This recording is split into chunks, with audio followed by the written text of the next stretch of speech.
এবার জমে উঠল লালিগা। বার্সেলোনা রিয়াল সোসিয়েদার এগেনস্টে একটা ম্যাচ হারার মাধ্যমে লালিগা টুর্নামেন্টটা আরও অনেক বেশি কম্পিটিটিভ হয়ে গেল। লালিগায় পয়েন্ট টেবিলে সবার উপরে ছিল বার্সেলোনা, এখনও তারা সবার উপরেই আছে, কিন্তু তারা 4 পয়েন্টের একটা লিডে ছিল। আর এই ম্যাচটা হারার মাধ্যমে লিডটা হয়ে গেল 1 পয়েন্টের। আর রিয়াল মাদ্রিদ বর্তমান সময়ে যেরকম ফুটবল খেলতেছে, অথবা লাস্ট 2 মাস যেরকম ফুটবল খেলছে, সেই অনুযায়ী 1 পয়েন্ট মাত্র নিচে আছে। এটা মানে আমি একটু অবাক হচ্ছি পার্সোনালি। লাস্ট 2 মাস বার্সেলোনা যে পারফরমেন্স করেছে অ্যান্ড রিয়াল মাদ্রিদ যে পারফরমেন্স করেছে, সেই অনুযায়ী রিয়াল মাদ্রিদের আরও অনেক নিচে থাকার কথা ছিল। তারা এমন একটা সময় পার হয়েছে যেই সময়ে 7 ম্যাচের মধ্যে মাত্র 2টা উইন হতে পেরেছে, যদিও তার মধ্যে একটা ছিল চ্যাম্পিয়ন্স লিগের ম্যাচ। আর তা বাদ দিলে 6 ম্যাচের মধ্যে মাত্র একটা উইন হতে পেরেছে, আর বাকি 4টা ড্র করেছে রিয়াল মাদ্রিদ।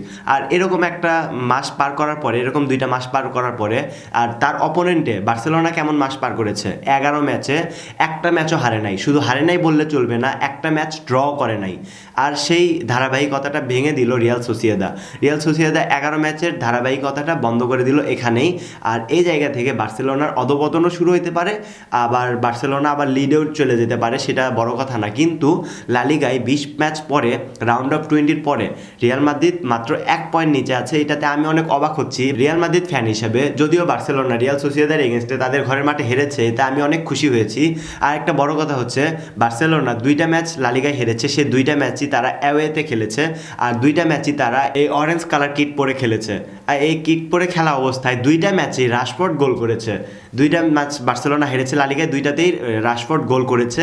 এটা একটা টুইস্ট হতে পারে। আর আরেকটা টুইস্ট আছে, যেখানে বার্সেলোনা এই সিজনে টোটাল ম্যাচ হেরেছে 5টা, সব কম্পিটিশন মিলিয়ে 5টা ম্যাচ হেরেছে। 5টার মধ্যে একটা ম্যাচেও স্টার্টিং লাইন আপে ছিল না রাফিনিয়া। এটা বার্সেলোনা একটা অজুহাত হতে পারে, আজকেও স্টার্টিং লাইন আপে রাফিনা ছিল না। আর রাফিনা স্টার্টিং লাইন আপে ছিল না শুধু এতটুকুই না, 5টা ম্যাচের মধ্যে 4টা ম্যাচেই রাফিনা পুরো স্কোয়াডেই ছিল না। একটা ম্যাচে শুধু সে সাবস্টিটিউট হিসেবে নেমেছিল। তার মানে আপনি একটা জিনিস ধরে রাখতে পারেন যে রাফিনা না খেললে বার্সেলোনা অনেক উইক হয়ে যাচ্ছে। কিন্তু আপনি যদি গতকালকে ম্যাচটা দেখে থাকেন, তাহলে আপনার একদমই মনে হবে না যে সেখানে রাফিনা ছিল না।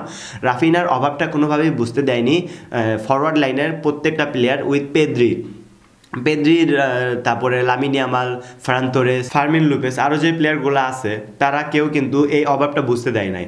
বার্সেলোনা একটা আনলাকিলি হেরেছে গতকালকে। এই আর হারার পেছনে আমি বলতেছি যে তারা মানে টোটালি তাদের লাকটা সেখানে ফেভার করে নাই, এই কারণে তারা হেরেছে। কেননা তাদের, আমি যদি ভুল না করি, তাহলে তারা সর্বমোট 5 বার বার পোস্টে বল লাগিয়েছে, অর্থাৎ তারা 5টা গোল হওয়ার থেকে বঞ্চিত হয়েছে। আরও তো অফসাইড গোলগুলোর কথা বাদই দিলাম, সেই গোলগুলো তো আমি মানে যদিও আমি পুরো খেলাটা দেখতে পারি নাই, আমি অ্যাফকনের ম্যাচটা দেখতেছিলাম, মাঝে মাঝে এটাতেও চলতেছে। মানে 2টা খেলা একসময় হয়ে একটু সমস্যায় পোহাতে হয়েছে। অ্যাফকনের যেই আফ্রিকান যেই মহাদেশের খেলাটা, মরক্কো ভার্সেস সেনেগাল, সেইখানে তো সেনেগাল উইন হয়েছে। আচ্ছা, আমাদের টপিক ওইটা না, আমাদের টপিক বার্সেলোনাকে নিয়ে, লালিগাকে নিয়ে। আর ওই টপিকে না যায়, ওখানে অনেক কন্ট্রোভার্সিয়াল অনেক কিছু হয়ে গেছে, এখনও হচ্ছে। সেগুলো নিয়ে এখন মনে হয় না থামবে, সেটা থামতে কয়েক সপ্তাহ লেগে যেতে পারে, সেই হাইপটা থামতে। আচ্ছা, লালিগায় সবচেয়ে বড় টুইস্ট হচ্ছে রাফিনা যেই ম্যাচে থাকছে না, সেই ম্যাচগুলো বার্সেলোনার জন্য অনেক কম্পিটিটিভ হয়ে যাচ্ছে, অনেক হারার মতো অনেক সিচুয়েশন তৈরি হচ্ছে। যদিও এই ম্যাচটা দেখে আমার মনে হয় না এখানে রাফিনার কোনো অভাব আছে, তারপরেও রাফিনা না থাকার কারণে, রাফিনা স্কোয়াডে না থাকার কারণে কিন্তু বার্সেলোনা হারতেছে। আর চ্যাম্পিয়ন্স লিগ নাইট, আবার বার্সেলোনার একটা মানে সুযোগ আছে নিজেদেরকে প্রমাণ করার। তারা চ্যাম্পিয়ন্স লিগে এখনও পর্যন্ত খুব একটা ভালো করতে পারে নাই, তারা এখনও টপ 10-এ নাই। বার্সেলোনা টপ 10-এ নাই এখনও, যদিও আরও 2টা ম্যাচ আছে চ্যাম্পিয়ন্স লিগের।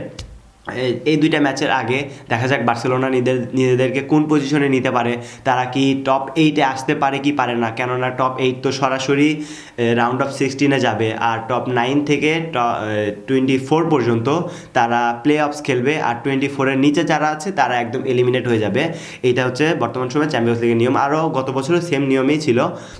আর বার্সেলোনা, তাদের জন্য আমার একটাই প্রত্যাশা, তোমরা আরও 2-1টা ম্যাচ হারো, পয়েন্টটা আর একটু কম বেশি হোক, তাহলে লালিগার টুর্নামেন্টটা আরও অনেক কম্পিটিটিভ হবে, আরও অনেক মজাদার হবে। সো গাইস, আপনার মতামত জানিয়ে যাবেন। বার্সেলোনা কি লালিগা জিততে পারবে কি পারবে না সেটাও জানিয়ে যাবেন। রিয়াল মাদ্রিদ কি লালিগা জিততে পারবে কি পারবে না এটাও জানাতে ভুলবেন না। সো গাইস, আশা করি ভালো থাকবেন, সুস্থ থাকবেন। আল্লাহ হাফেজ।